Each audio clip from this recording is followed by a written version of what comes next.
ఆషాఢ మాసం గోరింటాకు పెట్టుకున్నారు అందరూ. మేము కూడా పెట్టుకున్నాము. అంటూ ఉంటారు కదా, ఆషాఢ మాసం అంతగా పండదని చెప్పి. పెట్టుకోవాలే కానీ అంతగా పండదనమాట. అలాగని నైనశ్రీకి ఈసారి బూట్లాగా కాకుండా పారంలాగా పెట్టి పట్టుకొని కూర్చున్నాను. యావరేజ్గానే పండింది, బాగానే కాదు. నైనశ్రీకి ఎందుకనో బాగోట్లేదు. ఈవెన్ జనవరి నుంచి బాగా వాతం చేస్తుంది అనమాట. ఒక 10 డేస్ బాగుంటుంది, ఒక 10 డేస్ బాగుంటుంది, అంటే వామిటింగ్స్ అట్లా అవుతుంది అనమాట.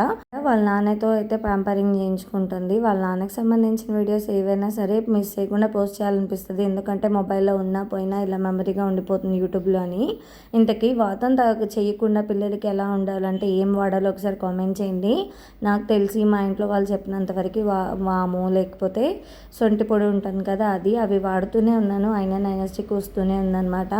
ఇక ఈ రోజుకి వచ్చేసి మార్నింగ్ షిఫ్ట్ అనమాట. అంటే ఆఫ్టర్నూన్కి అలా అయిపోతుంది. వంటగది ఒకటే కదా క్లీన్ చేశాను, హాల్ పెట్టుకుంటున్నాను అనమాట. ఈరోజు హాల్ దాదాపు అయిపోతుంది. పైనుండే కృష్ణుడి బొమ్మలు వాటికైతే మా హస్బెండ్ ఉండాలి, అవి తీసిస్తే దులుపుకోవాలి. కింద వరకు క్లీన్ చేసుకుందాం అని చెప్పి బొమ్మలు తీసేస్తున్నాను. నార్మల్గా అయితే బొమ్మల్ని నేను 1 ఇయర్కి ఒకసారి శుభ్రంగా ఉతుకుతాను అనమాట. ఆల్రెడీ ఒక 4 months 5 months అయింది ఉతికి. అందుకని ఈసారి ఉతికేది ఏం లేదు, జస్ట్ దులిపేసి పేపర్లు మార్చుకోవడమే. ఇప్పుడు అందుకని ముందు బొమ్మలన్నీ తీసి కింద పెట్టేస్తున్నాను అనమాట.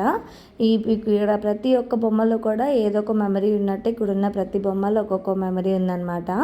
ఇక ఎప్పుడు నేను క్లీన్ చేసిన నైనశ్రీ కన్నా ముందు చేతనప్పుడు కూడా ఇలా అన్నీ పక్కన వేసేదాన్ని. చేతన ఎలాగనే వాడుకునేవాడు, ఫొటోస్ కూడా షేర్ చేస్తాను.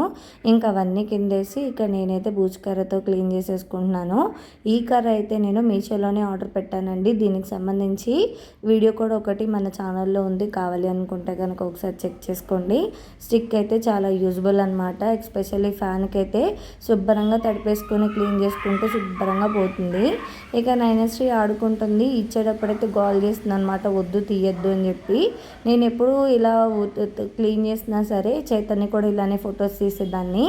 ఇదిగోండి చేతన్ ఫొటోస్. చేతన్కి నైనశ్రీకి పెద్ద తేడా ఏమి అనిపించదు, కొంచెం కలర్ ఒక్కటే. ఇవన్నీ ఓల్డ్ పిక్స్ అనమాట. చేతన్ అన్నీ చాలా ఉన్నాయి సిస్టంలో.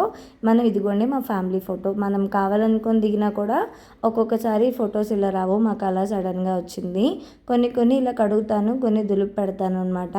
ఏ రూమ్ అయినా సరే ఒకసారి క్లీనింగ్ చేసిన తర్వాత ఎవ్రీ క్లీనింగ్ కూడా ఏదో ఒక కొన్ని చేంజెస్ చేస్తూ ఉంటాను. పెద్దవి కాకపోయినా చిన్నవి. ఆ డిఫరెన్స్ తెలుస్తుందని చెప్పి ఇప్పుడైతే ఈ రోజుకి క్లీనింగ్ అయిపోయింది. Please subscribe.